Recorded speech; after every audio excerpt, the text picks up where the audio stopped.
एक बार एक चुड़ैल एक गांव में आ पहुंची।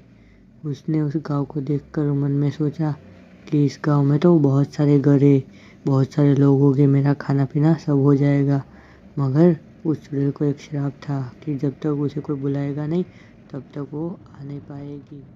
इस गांव में एक बूढ़ी औरत रहती थी जिसका नाम था रामा। उसने एक बार अपने घर पे चाय पीते पीते सोचा कि ये गाँव वाले मुझे बहुत परेशान करते हैं। कभी कभी तो मुझे घर से बाहर निकलना भी मुश्किल हो जाता है और कभी कभी तो मुझे खाना तक नहीं मिलता।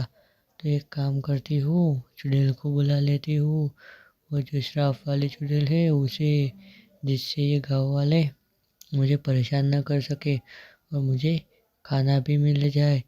तो ये सोचती है कि मैं रात को उस चुड़ैल को बुलाऊंगी और ये सोचकर वो एक ऐसे खड़ी हो जाती है और फिर चलने लगती है। और इसके एक पाँव में दर्द रहता था, इसलिए ये ऐसे ही चल रही है और उसे ऐसा भी लगता है कि ये दर्द चुड़ैल मत ठीक कर देगी और वो लंगड़ाते लंगड़ाते चली जाती है और रात होने का वेट करती है। जब रात होती है तो बुढ़िया उस चुड़ैल को बुला लेती है और सारी बात बता देती है कि मैं तुम्हारी मदद करूँगी, मैं तुम्हें बुला रही हूँ और तुम्हें मेरी मदद करनी होगी।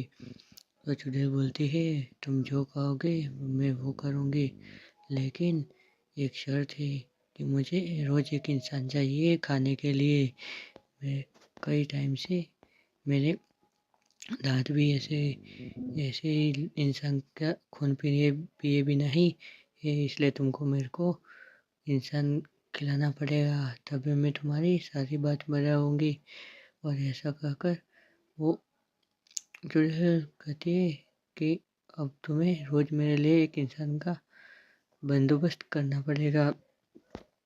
सुनकर बूढ़ी खुश हो जाती है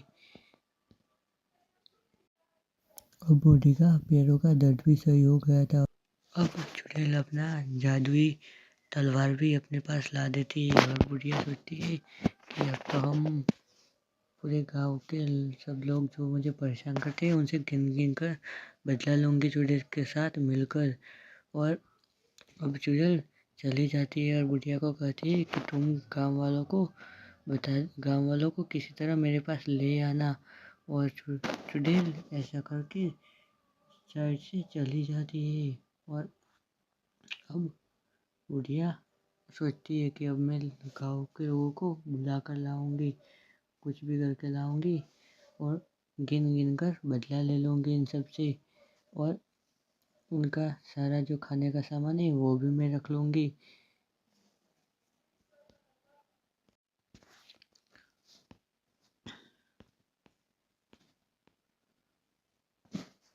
बूढ़ी औरत किसी तरह एक पड़ोस में जो रहती थी उस महिला को बुला लेती है और उसे बहला फुसला कर अपनी बातों में उलझाए रखती है।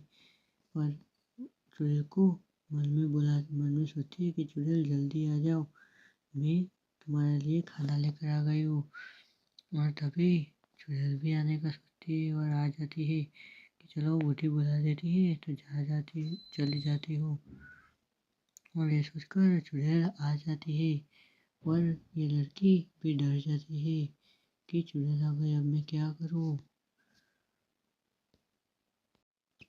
फिर चुड़ैल अपनी जादू तलवार भी बुला लेती है और उड़ते उड़ते जाती है उस लड़के के पास और उसे पीछे से छरा भोंक के मार डालती है और खा जाती है। और ये बूढ़ी औरत फिर से किसी और को लाने का सोचती है। ये ऐसे ही पूरे गांव को मार देते हैं लोग।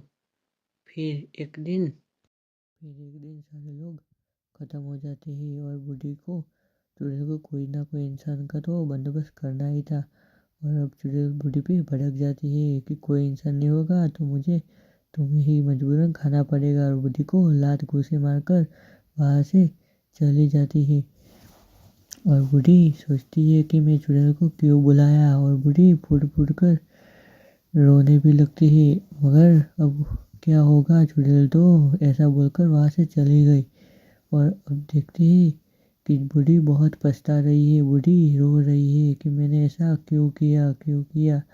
और ऐसे बूढ़ी पश्चाताप में रोने लगती है कि गाँव वाले जैसे भी थे मेरे अपने थे, मुझे इनसे इतना परेशान नहीं होना चाहिए था और मैंने ईर्ष्या में आकर ये सब कर दिया।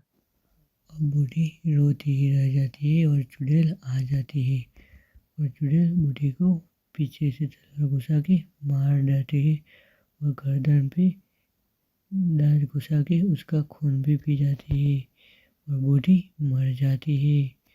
और तब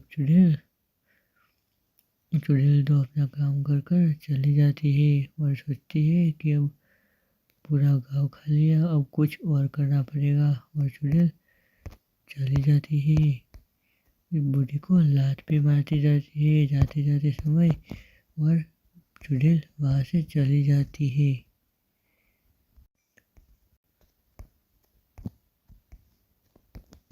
चुड़ैल वहाँ से चली जाती है और बूढ़ी की लाश वहीं पड़ी रहती है। इस कहानी से हमें ये सीख मिलती है कि हमें अपने लालच पर काबू रखना चाहिए और कभी भी आपसी बदले के लिए हमें किसी दुश्मन के साथ समझौता नहीं करना चाहिए। ऐसी कहानी के लिए मुझे सब्सक्राइब कर दिए, धन्यवाद।